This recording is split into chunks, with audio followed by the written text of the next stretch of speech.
Hello, welcome to another edition of Hypnosis Helps with me, Neil Myers, and my colleague Bill Miller. And today we're going to continue to talk about hypnosis with children.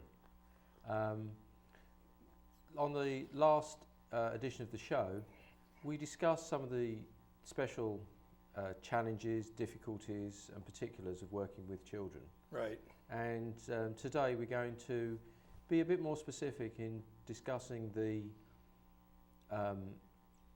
particular conditions, issues, sometimes illnesses or behaviours that are particularly relevant to children. Right, right. So some of the things, just to reiterate a few of the things from last time, that are challenges, it can be challenges with children, is you really, as opposed to an adult who comes to you and says, I want you to help me with this. Yes. A child many times is brought in by their parents. Yes, yes. And they may or may not want to be fixed. That's true. Right. I mean, very often with children, as you say, they're brought there by adults, sometimes under pressure from other adults, apart from their parents or teachers, Right. saying that some sort of behaviour or something has to change. And not infrequently, the child does want the behaviour to change, but also sometimes they don't. Right. One of the things that I gave an example of, and one of the things that we deal with, has been dealt with quite a lot by hypnosis practitioners in the past, is bedwetting, enuresis. And bedwetting occurring obviously at an age beyond which children should be wetting or soiling a bed. Right. Now, I've worked with children with this as young as 6 and as old as 11 years old. But two cases were particularly striking for me, were ones in which neither child really viewed it as a problem. Right. In one instance, there was an 8-year-old girl, and she basically would wet herself at school every day, but it didn't bother her. Right. She wasn't concerned about it at all. Right. And another was an 11-year-old boy, and he would wet the bed every single night. Every night his mother would, he would get up, his mother would change the bed, he'd go back to bed. Right. And when I asked him quite candidly if he wanted to change the behaviour, he simply said to me, well, it's not going to kill me, is it? Right. And so he really had no desire to make any sort of a change at all. And in that case, you could even think that he's got a secondary gain because he's getting attention in the middle of the night from his mother. And I think this was, there was certainly several secondary gains. One thing he didn't want anybody else to know, he wanted the fact that he did this to be kept a secret from friends, other family members. Right. And it wasn't exactly he was ashamed of it, but it did have a value and a utility for him. Right. So there was no desire to change behaviour, and therefore there was no real desire to wish to, enter a hypnotic state to do so. Right. Right. Exactly. So I mean, there's just a couple of good examples there. The other thing about if they don't want to change it, but let's say they do want to or change something, it may not be the exact same thing that their parents want to change. And I know that you've talked about in the past that you have to talk to the child, and you have to see, well, what do they specifically want to change if they want to change something, and then make sure the goal is expressed in their language, yes, to what they want. Yes, and that's always important, whatever it is that you're working on with children, just in the same way as adults have to have whatever it is you're working with them. Right. Specific to them, meaningful to them, beneficial to them. Right. It's exactly the same with children. Right. But this has to be couched in terms which are meaningful to the child. Right. And so, for example, the parents may have a desire for a particular behaviour to change, but that may not be the reason that the child wants the behaviour to change. Right. It might be a completely different reason. Yeah. And so it's very important to begin, when working with children, to work with them on their level. Right. And by saying this, I don't mean to say that children are less sophisticated or stupid. They're not. In fact, children are often incredibly perceptive when it comes to working with them in hypnosis. Right. They're often extremely logical, very, very aware, Right. very intelligent, and it's just a question of approaching them from where they are. Right. Just as we do with adults. And the thing, I think you said it was important there, is that even if the goal is the same as the parents, is the reasons why they might want to achieve the goal may be different. Absolutely. And so if you're going to actually be successful, you actually need to address their reasons for that change, not the parents' reasons. Yes, and this is one of the reasons why, almost invariably, when I work with children of all ages, I'll have a period of time where the parents are not in the room so that I can find out from the child what it is that they want, Right. how they view it, how they see it. Frequently, children want to please their parents by saying to me what they think their parents want me to hear them say, the children say. But with the parents out of the room, sometimes they'll tell me what it is that they want or don't want, or what the issue or the problem is from their perception. Right. And very frequently, we can achieve both the parents' goals and the child's goals just by ensuring that the parents have their needs met as far as the session is concerned, and the child has their needs met as far as the session is concerned. Right. So one has to be very empathetic towards the child's view. Right. Because the fact is that, you know, people sometimes think, well, hypnosis is magic. We speak some magic words and the person changes. But really, the change has to be something that they want and that resonates with them, or else it just won't take. Absolutely. And that's true of the children or the adults. Yes. So it's basically the same thing. The only difference is you have to sometimes get a little bit, you know, have more conversations with the child to figure out what their goals are. That's true. And one of the other things is that children naturally don't have the same degree of maturity, insight or experience as adults.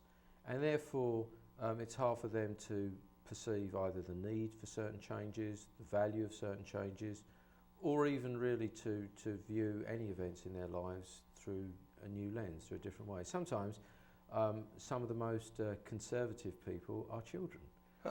Really? They're not necessarily always open to change. Right.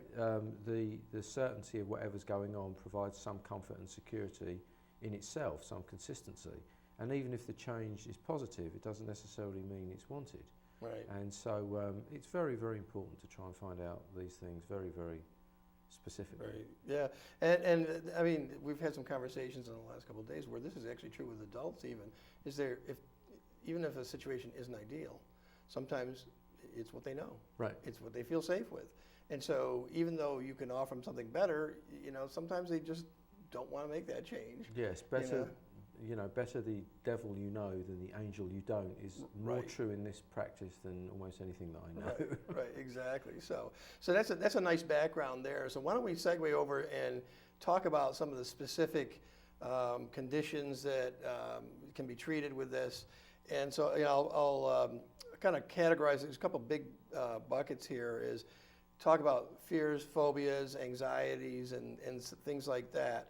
And let's start out with, you know, fear of the dentist and the doctors. Well, that's a really good one. And just before we launch into those, there's just one thing I want to say for the viewers. One of the most common issues facing children and adults, particularly these days, is the whole concerns of ADD and ADHD. Right. Now, there are ways in which we can be helpful, but that's such a big topic that we've decided together to devote a whole show, maybe more than one show, just to that. Right. So I just want to let folks know that are watching there, we're not going to be talking about that today, but we haven't forgotten it. Right. So coming back to your point. Okay, good. Fears and phobias. Fears and phobias. Talk about doctors, dentists. I mean, there's fear of getting shots, dental work, and so forth.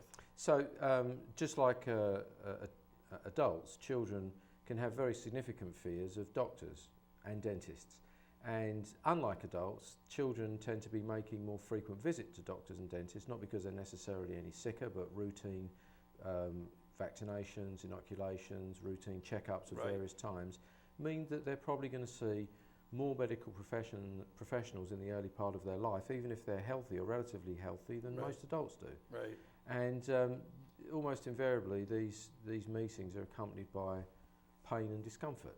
Of one type or another, and so very quickly the doctors or dentists become associated with pain and discomfort. Right. One of the most common ones is inoculations, vaccinations, shots, and most adults don't like to have these. They'll grit their teeth and bear it because they don't like even the minor discomfort of, you know, a needle being jabbed in an arm or some other part of your body.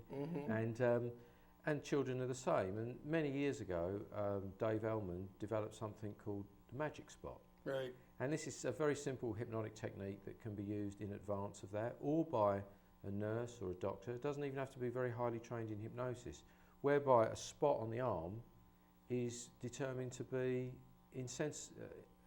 the sensitivity is taken, a minor form of anaesthesia, Right. so that a shot can be received without any discomfort whatsoever. Right. Right. And once you do this with children, then they lose that fear of the doctor always being associated with that pain.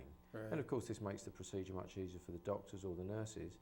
One of the funny things that Elman writes, and I found to be true today, is that you show that to a parent, show that to a child, and the parent wants the same thing. I know. Where's my magic spot? Right, Yeah, right, exactly. right. So, and this is a technique which is so simple to use, so simple to learn, and so simple for children. Right. Now, occasionally, children will have been very, very heavily traumatised by visits to the doctor. I work with one young person who, I think it started at the age of 2 or even younger, where it literally took 5 people, 2 nurses, a doctor, perhaps another assistant, and the mother, to hold this child down, a 2-year-old, whilst they were being given a shot. Right.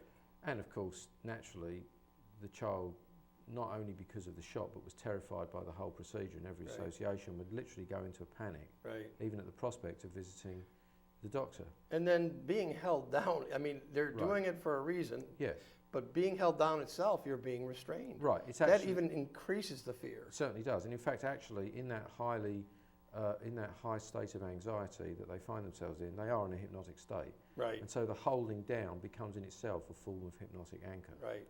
Right. And you know, one thing I do want to say about this, because you talked about the magic spot and the adults Yes. saying, "Where's my magic spot?" Right. Right. It actually, this is not fooling the child into believing it doesn't hurt. No, This is actual anesthesia, and Yes. you can give a magic spot to an adult. absolutely. It's a form of anesthesia that we all have inside us. Yeah. And so again, you're not fooling the child into anything. You're No. actually able to numb that area so that the doctor can give a painless injection. Exactly, and this is the capacity to selectively self-anesthetize Right. that we all have. Right. Everybody has it. The only thing is most of us don't know that we have it, and even if we know or are told that, we don't know how to use it. Right. And once the child learns how to do this, and it's very, very simple, then they develop an enormous sense of confidence. And, Right. you know, with that confidence, as that confidence grows, the fear of doctors, at least for that reason, recedes. Right. And dentists similarly. Right. So, I mean, this is not difficult to do. It's something that I believe should be routinely done if only people Right. would know how to do it. So I mean, I mean, the ideal thing would be to do this before they get this fear inside them. Yes. But let's say, well, you're not there yet, right? Now, you could take a couple approaches. You could say, you give them the magic spot, and once they experience it a couple times, like you said, their fear of the doctor or dentist may go away. Right. But let's say it's really deeply ingrained in them. Well- what is the other approach to Well, dealing that with was it? that was the case with this young person that I talked about. Right. And my discussion with the parent was that I felt that what we should do is we should do a form of regression to get back to the cause, to clear the emotions Right. The trapped trauma, the Emotions. trapped emotions of that scene. of that scene And at subsequent that time. scenes. This has happened to her many times. I mean, Right. basically every time she went there, she had to be restrained physically by several people, literally held down while she would scream and cry and kick. Wow. And when I saw her, she was 8 years old. So Jeez. this had been going on a long period of time, very Yeah. heavily compounded. Right. Now, I impressed upon the parent, who was a very nice person and intelligent person, that we really, really should do regression first. But she procrastinated and procrastinated, and then she wanted to come and do a magic spot literally one day before she was going to have an inoculation. Right. And I did do it, but I have to say it really wasn't effective because she completely lost the capacity to do that, because she completely lost the hypnotic state. She was overcome by fear. Right. So folks, we also tell you when things don't work, Right. right? Because now, could it work? Of course it could. But what I needed to do first was relieve all the impacted traumas that have been built up through many incidents like this. Right. Then the magic spot would have worked fine. Right. Now, I would like to have been able to tell you, oh yes, we put in the magic spot and all the fears just went away. But no, she went into that doctor's office or just in the waiting room and was absolutely consumed by fear. Right. Before she even got in there, she was in tears. And the interesting thing is in my office, we tested the magic spot. Right. And she was fine. Right. But the anchor, the hypnotic anchor of the visit to the doctor's office was so strong in her that she was completely overcome when it came to that period of time. And so, I mean, basically, in a way, she was, when she gets to the doctor, you gave her a suggestion for anesthesia, and basically she gave herself a suggestion that it goes away. Absolutely, she gave herself because she was consumed by the fear and the panic. Right. And that's understandable. And if I think I might have an opportunity to work with her again, but I think the mother understands that for me to be effective, we really have to clear out some of that stuff. Right. Of course, as in many adults, even though her mother realised that it was probably traumatic, she didn't view it particularly seriously. Right. What I meant by that is, well, you know, she just kicks up a fuss when she's going to have these things, it's no big deal. And to the adult, it may not be a big deal because she knows that nothing serious is really happening, but to the child, it is a big deal. Right. And it's grown into a terror. And what my concern would be is that person may, in their later life, need to have various inoculations or any medical procedure, and the fear would be so overwhelming that they would shy away from doctors, shy away from dentists. Right. And one of the most important things is that we want to try our best to ensure that we eliminate fears and phobias from children. It's so much easier than if you're doing it with an adult. Right. And to nip the problem in the bud, as it were, rather Right. than allowing it to exacerbate and become a real problem later in life. And Right. the lady I described to you before, who had a fear of dentists from childhood, had literally not been to the dentist for 40 or 50 years, and her whole health was suffering Right. significantly. Right. And there are many other examples. Well, that's what I was going to say. I mean, as a child, I had problems with a lot of cavities, and my dentists weren't inclined to use anesthetic, which I think he came from the Army, and it was basically, well, tough it out, kid, you know, and so they started drilling, and it was so painful. Yeah. And because it was so many times, I developed such a fear of the dentist that I didn't go for a lot of years. When I finally was forced by pain in my teeth, I was told I had 17 cavities. Now that and required visit after visit, because they would do 3 or 4 at a time, but it still took 4, 5, 6 visits to get to them all. That's a real shame. Right. Number one, because instilling that fear in a child to begin with. Right. But number two, okay, that was done. If it had been remedied early, my teeth would be a lot healthier today. Right. So it really is important. So anyways, so those are some really big ones. Let's talk about obviously that's a form of anxiety. Well, other fears and phobias. So, for example, one of the children can develop all of the fears and phobias that adults can. Right. Agoraphobia, claustrophobia. Right. There are many fears and phobias. Fear of insects. Fear of right. Birds, Reptiles. yes. Yeah. I was with my young boys at our local aquarium, where surprisingly at the aquarium they have a bird section where these budgerigars and parrots and parakeets and you go in an environment where they're there and you hold a little stick with seed on it and they'll land on you, and at the time of year that we're going towards the end of the season, they like to burrow and nest in your pocket if they can get there. And of course they're just tiny little birds, but there was one, I remember seeing one young girl in there, and she was already nervous, but every time the bird landed around her, her mother would shriek and her father would shriek. And and after watching this several times, I pointed out to them that, and they were saying, you don't have to stay in there, and you can leave, and you can go out. Let's go out and do something else. And it was really their fears that she was modelling and picking up. Right. They're basically transferring their fears into the child. Right. And so this child is going to develop, unless this is changed in some way, some lingering fear of something that was completely harmless and actually quite funny and pleasant and quite benign. Right. Which is a pity. But so various things can be developed, but specifically, some children develop both either claustrophobia or agoraphobia. Right. And you may want to tell our audience agoraphobia. They may not know that one. Fear of the open spaces. Yeah. And so one young lady that I worked with, she was 13 at the time I worked with her. She's now, she's 16 now. But she was very intelligent. She was a good athlete, a good swimmer, Right. and a very good student, straight A student. But she became more and more frightened of open spaces. She wouldn't go to swimming meetings. She wouldn't go to swimming practices. And she wouldn't go to school. And even when she was literally forced to go to school, they had to wait until when the lessons changed, all the children had left their class, returned to their next class period, and two people had to accompany her along the corridor.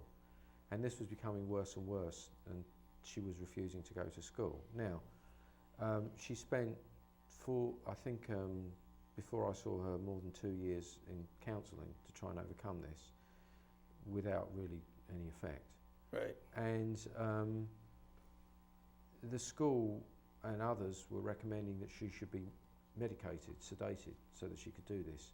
And her mother, who was an APRN and also a psychologist, was strongly against it. Right. And once again, she came to me. And I'm not going to say it was an easy case, but it wasn't hard either. And she sent me a picture about a year or so back, where her daughter is participating in a celebration, a party. And I can't remember how many children are there, but it's at least 200 Right. in the open. Right. And so all of those fears had just disappeared, and she'd written to me to say that it was hard to believe that there'd ever been a problem. Right. And we just worked in the normal way, and something which would have been a completely debilitating illness, behaviour pattern, was completely changed. And so this young lady now, she participates in her swimming competitions, she participates in school activities, and she has absolutely no difficulties at all. And the funny thing is now she can barely remember that she was even like that. Right. It's And something, fears like that involve such a huge part of your life, going out in the open, being, in a crowd of people, that really changes the whole path of your life. completely. If you do not get rid of those, Yeah. early enough. Yeah, And they can be really debilitating. absolutely. People can't sometimes, and claustrophobia isn't just, tight spaces. Claustrophobia can be, you're on a highway, a limited access highway, and you can't get off. Right. And it can create those kind of fears. Yes. And you're in a movie theater. You quote unquote can't get out because everybody's watching the film. And so really can change your whole life. Absolutely. And again, the thing I want to emphasise is so many of these things, using the processes that we use, are so easily changed. Right. So easily reversed. Right. We're not talking about 10, 20 sessions. We're talking about, very often with children, 2 sessions, Right. 3 sessions. She was quite a difficult case. She required 4 sessions. But that's on the upper end of the difficulties. 4 sessions, as opposed to endless She'd had therapy sessions with a She'd had almost therapist weekly therapy sessions for more than 2 years. She said probably more than 50 sessions of therapy. Right. And the therapists were very nice and genuine people. Right. It's just that they weren't able to reach the thing that was driving that fear. Right. Once we did, it was relatively straightforward. Right. So that was a case of regression therapy. You brought her back to that time where that association formed, where those emotions were trapped, Right. and released them. And that young lady, interestingly, she always wanted to have her mother, or sometimes her grandmother who came with her, in the session with her. And in that instance, since I couldn't detect any direct connection with either of those people or the parents at all, Right. then I had no issues with it whatsoever, and they watched the session. And in one session, where I was trying to encourage her to feel certain feelings and emotions, her mother, it was very funny, got frustrated with the fact that she couldn't seem to do this. and she was like, well, can't you just do this? And it was like, and she was having difficulty, but she did. Right. And she got through, and it was, mother's a lovely person, the grandmother was wonderful. So to be clear too, because you just said something there about that wasn't associated with or something like that with it. Basically what you're saying is, if you felt that the trauma that occurred earlier involved one of the people, then it would not be a good idea to have the person in the room. Yes, specifically because, not that you want to say bad words about No, them, not at all. but only that the my client, the child, would be intimidated Right. in allowing the emotions and feelings and sensations to connected with that person to truly come forth. Right.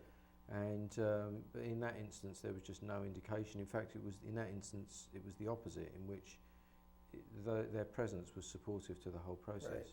So again, I don't find some hypnosis practitioners and others have a hard and fast rules about this. I know several who work with children who will never have the parents there at all.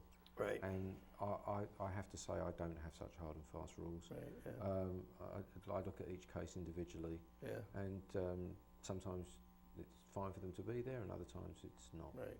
Like you say, it has to be. You really have to value it on a case basis. Right. You know, even with adults, there are things like that what you might allow in one circumstance may not be the same in another. When I've worked with pain-free childbirth, very often, you know, the husbands want to observe the session Right. that their wives are in, and I have absolutely no objection to that whatsoever. Right. And other times, neither, you know, the pregnant mother doesn't want the Right. partner Yeah. there, and that's fine too. Yeah. Yeah. Exactly. So, any other phobias or fears that you want to talk about? Well, basically, you know, these days there are almost more fears and phobias than one could possibly list and name. There are fears of almost everything that you could possibly list. Right. But any of these fears and phobias, unless they are very, very, very deeply rooted, can be dealt with relatively quickly and straightforwardly. And even if they are deeply rooted, they can be dealt with. Right. These fears and phobias, some of them, and what do we mean by phobia? We mean an irrational fear, Right. not fear. Right. Fear is valuable. Fear protects us. Right. Irrational fear inhibits us. Right. And so irrational fears are very amenable to our processes, and children who sometimes develop these things, of all sorts of things, insects, doctors, Right. dentists, Right. school, birds. I had a Reptiles. friend who had a phobia of turtles. Now, getting your finger near a snapping turtle, there's a real good reason why you might have a little bit of fear. But I'm talking docile, nothing turtles, to the point where he'd almost, shriek and run, because it really just was such a huge fear for him. Right. And it made no sense with all these other turtles. So if we then bridge from that to fears and phobias, which we're really talking also about forms of anxiety. Right. And so these forms of anxieties, which are things that some parents and children unfortunately are familiar with, might be things like an anxiety about attending school, Right. an anxiety about exams, an anxiety about performance musically or performance in sports. Right. And these general fears and anxieties in connection with these things are once again very amenable to this process. Right. Exam anxiety, and therefore poor exam performance, is an ongoing problem with many children, and it's very, very unfortunate, particularly in our times where examinations and testing is deemed to be so important, where children who are intelligent, capable, very often good students, are terrified of examinations for one reason or another. And again, this is something that can be so easily changed using hypnotic process. And the real unfortunate things is, if you don't, these things will carry into adulthood. Absolutely. I had a close friend who had an absolute fear of math tests. Yes. Not other tests, but ones involving math, to the point where she froze in an exam, and and I was helping her, tutoring, and I could tell she knew this stuff. Yes. But then she got to the exam itself. She did great at home. She got the exam itself, and she would just freeze up. Yes, and I remember a friend of mine in the United Kingdom she went into the banking industry. And in the United Kingdom, and I'm sure it's the same here, to go up in the banking world, you have to do various examinations. Right. And she remained for years and years at the lowest levels, even though she was intelligent and competent.